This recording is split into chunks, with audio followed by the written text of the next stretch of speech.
Assalamualaikum warahmatullahi wabarakatuh. Halo teman-teman, pada video kali ini saya akan membahas tentang malaria. Sebelumnya, izin memperkenalkan diri. Perkenalkan, saya Faiza Aida Rahma dengan NIM 230800004. Materi yang akan saya bahas adalah yang pertama, pengertian malaria, yang kedua, penyebab malaria, yang ketiga, jenis-jenis malaria, yang keempat, gejala malaria, yang kelima, pengobatan malaria, dan yang keenam adalah pencegahan malaria. Pengertian malaria. Apa sih malaria itu? Malaria adalah penyakit infeksi menular yang menyebar melalui gigitan nyamuk. Malaria ini tergolong penyakit yang serius dan bisa berakibat fatal yang terjadi akibat parasit protozoa. Penderita malaria ini akan mengeluhkan gejala demam dan menggigil beberapa hari setelah terinfeksi parasit yang dibawa oleh nyamuk.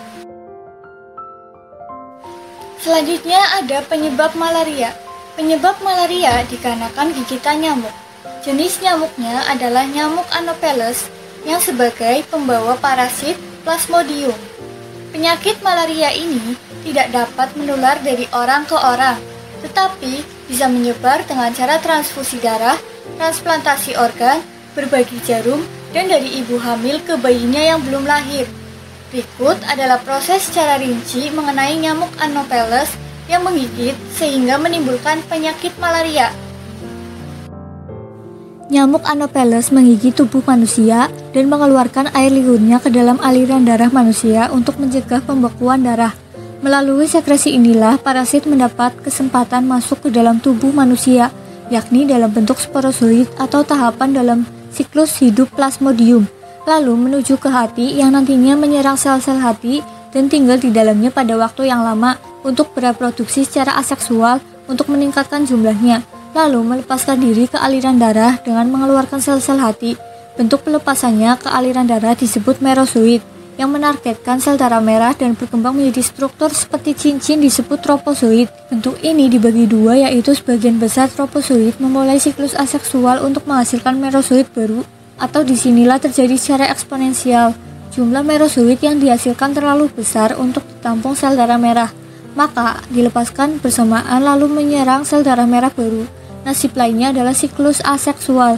Dengan ini tropozoid menimbulkan dua gametosit yang berbeda. Gametosit berbentuknya seperti sel germinal Plasmodium. Ketika nyamuk yang tidak terinfeksi mendekati manusia yang terinfeksi untuk menghisap darah, maka akan masuk ke dalam tubuh nyamuk bersama darah yang dihisap. Dalam tubuh nyamuk, gametosis akan menyatu membentuk zigot, lalu berkembang menjadi oosis yang air liurnya mengandung sporozoid dan menjadi nyamuk parasit, lalu bersiap untuk menggigit tubuh manusia untuk menyebarkan penyakit malaria. Selanjutnya, gejala malaria. Contoh gejala malaria di sini ada 5, yaitu seperti demam, sakit kepala, mual, nyeri otot atau sendi, dan kelelahan.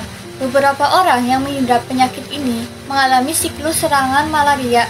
Serangan biasanya dimulai dengan meriang dan menggigil, diikuti dengan demam tinggi, dan selanjutnya dengan berkeringat serta kembali ke suhu normal. Selanjutnya ada jenis malaria. Yang pertama, Plasmodium vivax, yaitu jenis malaria yang umum dan paling banyak tersebar di seluruh dunia. Jenis malaria ini tidak berakibat fatal, tetapi bisa sangat melemahkan kekebalan tubuh. Memiliki gejala seperti demam, menggigil, diare, dan rasa lelah yang parah. Yang kedua, ada Plasmodium oval, yaitu jenis malaria yang paling jarang ditemukan dan cenderung kambuh kapan saja karena parasitnya bisa menetap di organ hati hingga 4 tahun. Kasusnya lebih banyak ditemukan di negara barat seperti Afrika, Ghana, Nigeria, dan Liberia. Gejala jenis malaria ini yaitu demam tinggi menggigil, nyeri di sekujur tubuh, dan diare. Yang ketiga ada Plasmodium falciparum, yaitu jenis malaria yang dikenal sebagai malaria tropika. Subspesies parasit ini terdapat di Afrika, Asia Tenggara, dan Amerika Selatan. Jenis malaria ini memiliki gejala seperti mual, nyeri badan, dan kejang-kejang. Yang keempat ada Plasmodium malariae, yaitu jenis malaria yang jarang terjadi. Kasusnya kurang dari 1% dari total keseluruhan. Parasit penyebabnya umum, ditemukan di Amerika Selatan, Asia Tenggara, dan Afrika. Gejala jenis malaria ini adalah demam dan menggigil yang tidak kunjung membaik. Yang kelima ada Plasmodium knowlesi, yaitu jenis malaria yang ditemukan pada hewan primata dan dapat menginfeksi manusia. Jenis parasit ini umumnya ditemukan di alam kera ekor panjang dan ekor babi. Gejalanya demam hingga menggigil yang tidak kunjung membaik tetapi bisa berkembang dengan cepat menjadi penyakit yang lebih serius. Pengobatan malaria.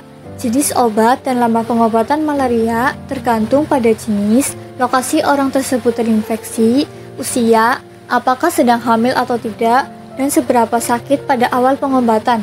Obat malaria yang paling umum adalah klorokuin fosfat. Klorokuin salah satu pilihan pengobatan yang digunakan untuk setiap parasit yang sensitif terhadap obat. Yang kedua, ada terapi kombinasi berbasis artemisinin. Artemisinin adalah kombinasi dari 2 atau lebih obat yang bekerja melawan parasit malaria dengan cara yang berbeda. Pengobatan ini termasuk pilihan untuk malaria resisten klorokuin. Contohnya seperti Artemether, Lumefantrine, dan Artesunat, Mefloquine. Yang ketiga ada obat anti malaria seperti Atovaquone, Proguanil, lalu ada quinin, sulfat dengan doxycycline, dan fosfat primaquine. Pencegahan malaria. Cara untuk mencegah penyakit malaria adalah yang pertama dengan menggunakan celana panjang dan kemeja lengan panjang. Yang kedua, mengoleskan obat nyamuk ke kulit. Yang ketiga, mengoleskan obat nyamuk ke pakaian. Obat yang dimaksud seperti semprotan yang mengandung permetrin aman untuk diaplikasikan pada pakaian. Yang keempat, pasang kelambu terutama yang diberi insektisida seperti permetrin untuk membantu mencegah gigitan nyamuk saat tertidur. Sekian penjelasan materi dari saya mengenai penyakit malaria. Wassalamualaikum warahmatullahi wabarakatuh.